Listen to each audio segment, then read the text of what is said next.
Welcome on Rishabh IAS academy.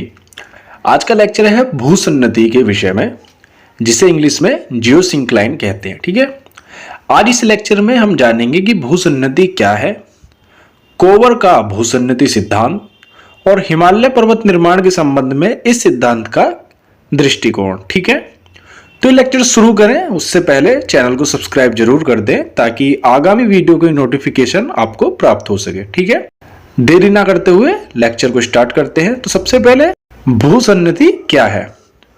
भूसन्नति भू आकृति विज्ञान की एक पुरानी संकल्पना है जिसका आशय ऐसे छिछले सागरों से, छिछले यानी उथले या फिर कम गहरे, ठीक है, तो जिसका आशय ऐसे छिछले सागरों से है जो लंबे और संकरे यानी कम चौड़े हों तथा जिनमें अपसादीकरण के कारण तली धसाव हो रहा हो। यानी कि अपसादीकरण मतलब नदियों द्वारा या फिर इसी हवा पवन जिस तरीके से भी अवसाद लाए जा रहे हो, सेडिमेंटेशन, या फिर आप कह सकते हो जो मलबा इसमें जमा किया जा रहा हो, है ना, और उसके कारण जो उसकी तली का धसाव है, जो वो आपका सागर है उसकी जो तली है उसमें उसके कारण धसाव हो रहा हो, तो ऐसी जिसमें प्रक्रिया होती है उसे हम भूसन्नति कहते हैं। अभी ये एक इसकी मोटा मोटी एक डेफिनेशन थी, आगे आप इसे और भी अच्छी तरीके से समझोगे। ठीक है, जैसे जैसे वीडियो के साथ चलोगे ये आपको कॉन्सेप्ट पूरा क्लियर होता चला जाएगा।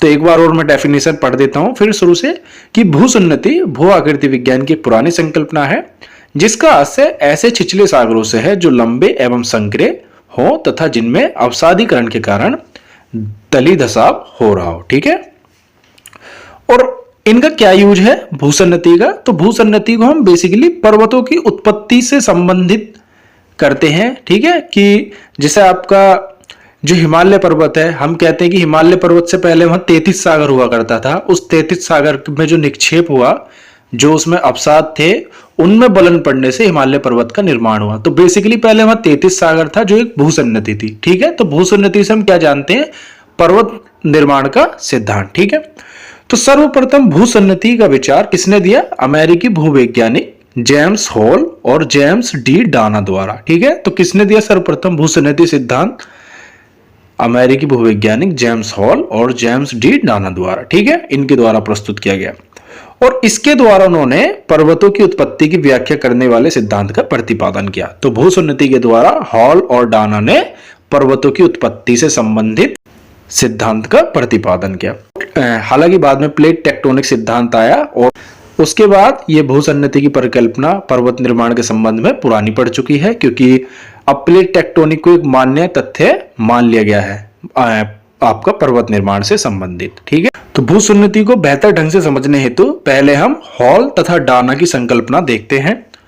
तो डाना ने अध्ययन तथा अवलोकन के आधार पर पता लगाया कि जो बलित पर्वतों में पाई जाने वाली चट्टानें हैं वो असल में सागरीय उत्पत्ति की है। जो इनमें चट्टानें हैं उनका निर्माण कहीं ना कहीं सागरों में हुआ है। ठीक है, और इन चट्टानों का जो जमाव है वो ऐसे सागरों में हुआ है जो लंबे हैं, संकरे हैं यानी कम चौड़े हैं, और उथले हैं यानी कम गहरे हैं। ठीक है, तो जो आपकी सागरीय उत्पत्ति की चट्टानें हैं जो बलित पर्वतों में पाई गई, उनका कैसे सागरों में निर्माण हुआ, जो लंबे, संकरे और उथले हैं। इस प्रकार के सागरों के लिए सर्वप्रथम डाना ने भूसन्नति नाम दिया। किसने दिया, सर्वप्रथम डाना ने भूसन्नति यानी जियोसिंक्लाइन नाम दिया तथा बताया कि भूसन्नतियां लंबे, संकरे, उथले तथा निरंतर धंसते हुए सागरीय भाग हैं। तो डाना ने क्या बताया भूसन्नति के बारे में कि भूसन्नति या जिसे भू अभिनति भी कहते हैं, लंबे, संकरे, उथले तथा निरंतर धंसते हुए सागरीय भाग हैं। ठीक है, फिर हॉल ने भूसन्नतियों पर पर्याप्त प्रकाश डाला तथा सर्वप्रथम बलित पर्वतों एवं भूसन्नतियों के बीच संबंध स्थापित किया। उन्होंने बताया कि बलित पर्वतों की चट्टानों का निक्षेप जो जमाव है वो उथले सागरों में हुआ है। ठीक है, तो ये था हॉल तथा डाना का जो विश्लेषण था भूसन्नति के बारे में और जो उन्होंने अध्ययन किया था। तो आई होप आप हॉल तथा डाना के अध्ययन को जानने के बाद आप भूसन्नति को मोटे तौर पर जान चुके हैं कि भूसन्नति है क्या। ठीक है, अब हम कोवर का जो भूसन्नति सिद्धांत है उसे जानेंगे। ठीक है, और इसके बाद फिर ये आपकी पूरी कंसेप्चुअल क्लियरिटी हो जाएगी और किसी भी एग्जाम में आप इसके बारे में बहुत ही अच्छे तरीके से लिख पाएंगे। तो चलिए देखते हैं कोवर का भूसन्नति सिद्धांत। तो कोवर कौन थे? कोवर महोदय एक जर्मन विद्वान थे और इन्होंने भूसन्नति के माध्यम से बलित पर्वतों की व्याख्या की। ठीक है, जो फोल्डिंग माउंटेन है आपके, जैसे एटलस, एल्पस, हिमालय इत्यादि। ठीक है, तो इनकी व्याख्या की इन्होंने भूसन्नति के माध्यम से। कोवर बताते हैं कि पर्वत निर्माण की पहली अवस्था भूसन्नति निर्माण की होती है। तो पहली अवस्था में क्या होता है? भूसन्नति का निर्माण होता है, जिसके दौरान पृथ्वी में संकुचन के कारण भूसन्नति का निर्माण होता है। कि पृथ्वी में संकुचन होता है और उस संकुचन के कारण भूसन्नति का निर्माण हो जाता है। ठीक है, और इसे भूसन्नति अवस्था कहते हैं। और प्रत्येक भूसन्नति के किनारे पर भूखंड होते हैं, दोनों किनारे पर भूखंड होते हैं। ठीक है, जिन्हें कोवर ने अग्रदेश का फोरलैंड। ठीक है, तो ये भूसन्नति के किनारे पर दो भूखंड है जिन्हें उन्होंने कोवर ने क्या कहा? अग्रदेश, अग्रदेश, फोरलैंड। ठीक है, और इन दोनों भूखंडों पर जब अपर्दन होता है, ठीक है, इरोजन होता है, उससे जो मलबा प्राप्त होता है वो नदियों द्वारा भूसन्नति में जमा होना शुरू हो जाता है। ठीक है, वो नदियों द्वारा जो अपर्दन का मलबा है भूसन्नति में धीरे धीरे जमना शुरू हो जाता है। इस क्रिया को उन्होंने अपसादीकरण कहा, सेडिमेंटेशन। तो ये जो अपसाद उसमें होता रहता है, तो उससे जब अपसाद बढ़ जाता है तो उसमें भार में वृद्धि होती है। तो जो भूसन्नति की तली होती है उसमें निरंतर धसाव होता जाता है। ठीक है, वो तली नीचे की तरफ धसती चली जाती है। इसे कोवर अवतलन की क्रिया या सब्सिडेंस कहते हैं। ठीक है, जब भूसन्नति बढ़ जाती है तो पृथ्वी के संकुचन से उत्पन्न क्षैतिज संचलन के कारण, ऐसे क्षैतिज संचलन के कारण दोनों अग्रदेश एक दूसरे की ओर खिसकना शुरू कर देते हैं। ठीक है, ये दोनों जो अग्रदेश है, फोरलैंड है या भूखंड है, तो जब ये आपकी भूसन्नति पूरी मलबे से बढ़ जाती है तो संकुचन के कारण ये दोनों एक दूसरे की तरफ खिसकना शुरू कर देते हैं। तो इसे वो पर्वत निर्माण की अवस्था कहते हैं। अग्रदेश के पास सरकने से उत्पन्न संपीडनात्मक बल, ठीक है, जो संपीडन पड़ रहा है, ये आपस में इस तरीके से दबाव बन रहा है, तो उससे जो संपीडनात्मक बल बन रहा है उसके कारण भूसन्नति की जो तलछट है उसमें बलन पड़ने शुरू हो जाते हैं। ठीक है, फोल्ड पड़ने शुरू हो जाते हैं। तो उससे फिर सिकुड़न तथा मोड़ पड़ने लगते हैं, जिस कारण मलबा बलित होकर पर्वत का रूप धारण कर लेता है। ठीक है, तो ये जो आपकी भूसन्नति होती है इसके दोनों किनारों पर दो पर्वत श्रेणियों का निर्माण होता है, जिन्हें कोवर ने रैंड केटन नाम दिया है। क्या नाम दिया है? Rand Keaton. ठीक है, कोवर महोदय बताते हैं कि भूसन्नति के मलबा का जो पूर्णतः या आंशिक रूप में बलित होना, या तो पूरी तरीके से बलित होगा या आंशिक रूप से, ये संपीड़न के बल पर आधारित होता है। ठीक है, जितना संपीड़न बल ज्यादा होगा, दबाव ज्यादा होगा, उतना बलन पड़ेगा, कम होगा तो कम बलन पड़ेगा। ठीक है, तो पूरे मलबे में, पूरी तलछट में या अपसाद में बलन नहीं पड़ पाएगा। ठीक है, तो यदि संपीड़न का बल सामान्य होता है तो केवल किनारे वाले भाग ही बलित होते हैं, जो किनारे के भाग हैं वो ही बलित होते हैं, तथा बीच का भाग बलन से अप्रभावित रहता है, उसमें बलन नहीं होता। ठीक है, तो इस बीच वाले भाग को उन्होंने मध्य पिंड, मीडियन मास कहा। ठीक है, और जब संपीड़न का बल सर्वाधिक सक्रिय होता है तो बल जितना ही अधिक तीव्र होता है, पर्वतीकरण में उतनी ही जटिलता आती है।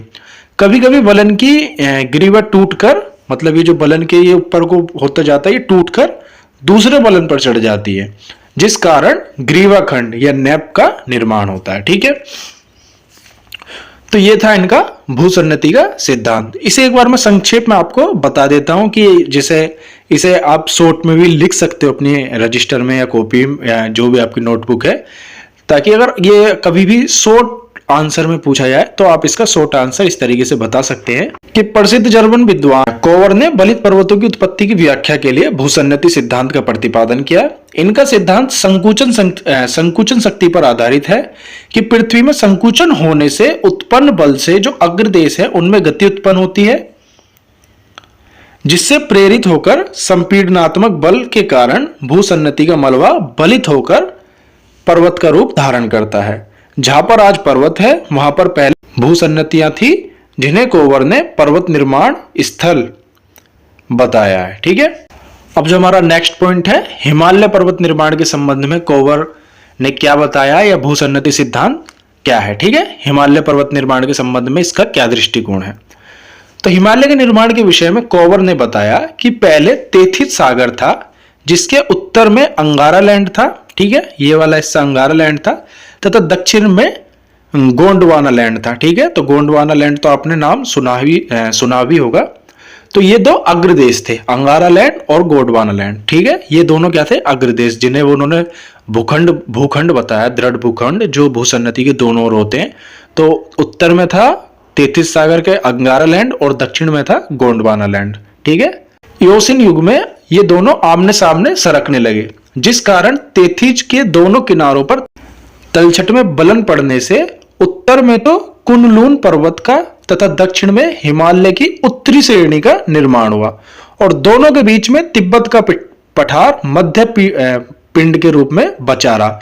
यानी कि उन्होंने बताया था कि अगर संपीड़न का बल कम होगा तो जो मध्य पिंड है उसमें बलन नहीं पड़ेगा, वो भाग सीधा ही रहेगा, ठीक है। उसके दोनों तरफ पर जबकि दोनों तरफ पर्वत श्रेणियों का निर्माण हो जाएगा। तो उसी प्रकार उत्तर में कुनलून पर्वत का तथा दक्षिण में हिमालय की उत्तरी श्रेणी का निर्माण हुआ, लेकिन बीच का तिब्बत का पठार मध्य पिंड के रूप में बचा रहा। आगे चलकर मध्य हिमालय तथा लघु शिवालिक श्रेणियों का भी निर्माण हो गया, ठीक है। तो ये थी इनकी हिमालय के निर्माण के संबंध में भूसन्नति सिद्धांत का जो एक व्याख्या है, एक, ठीक है। तो मैं आशा करता हूं कि इस लेक्चर के बाद जो भूसन्नति संबंधित सिद्धांत है आपको समझ में आ गया होगा पूरी तरीके से कि इसका संबंध बलित पर्वतों के निर्माण की व्याख्या करने के लिए है, ठीक है। कोवर महोदय इसके द्वारा बलित पर्वतों के निर्माण के संबंध में बताते हैं, ठीक है, जिसमें अवस्थाएं होती हैं। पहली अवस्था भूसन्नति के निर्माण की अवस्था होती है, ठीक है। फिर उसमें मलबा भरना, उसके दोनों तरफ जो अग्रदेश होते हैं, जिन्हें जो भूखंड है, उनमें अपर्दन के कारण मलबा इकट्ठा होता है, जो नदियों के द्वारा भूसन्नति में जमा होना शुरू हो जाता है। फिर उससे उसकी तली में धसाव होता है, जिससे संकुचन पैदा होता है। संकुचन के कारण दोनों तरफ के अग्रदेश आमने सामने सरकने लगते हैं, ठीक है, जिससे उस निक्षेप में बलन पड़ना शुरू होता है, और बलन पड़ने के बाद इन पर्वतों का निर्माण शुरू हो जाता है, ठीक है। तो यही फिर हिमालय के संदर्भ में भी उन्होंने बताया कि बीच में तेथिस सागर था, उत्तर में उसके अंगारा लैंड था, दक्षिण में गोंडवाना लैंड था, ठीक है। और फिर इनमें ये आमने सामने खिसकना शुरू हुए, तो उसके बाद फिर इनमें बलन पड़ा, और ये इस तरीके से हिमालय पर्वत और कुनलून पर्वत का निर्माण हुआ, और बीच में मध्य पिंड के रूप में तिब्बत का पठार बना, ठीक है। तो ये था कोवर का भूसन्नति सिद्धांत, और ठीक है। तो मैं अब आशा करता हूं कि ये सिद्धांत आप पूरी तरीके से समझ गए होंगे, और कभी भी आप इसे किसी भी एग्जाम में देखते हैं तो आप इसे आसानी से कर पाएंगे, ठीक है। ये वीडियो आपको कैसी लगी कमेंट कर जरूर बताएं। वीडियो अच्छी लगी हो तो इसे लाइक जरूर कर दें, और अभी भी अगर आपने चैनल सब्सक्राइब नहीं किया है तो कर दीजिए, क्योंकि ज्योग्राफी ऑप्शनल और यूजीसी नेट ज्योग्राफी इनसे संबंधित मैं वीडियो आपके लिए बनाता रहता हूं, ठीक है, जो आपके लिए काफ़ी हेल्पफुल होती हैं। मिलते हैं अगले लेक्चर में, तब तक के लिए चैनल सब्सक्राइब करें। धन्यवाद।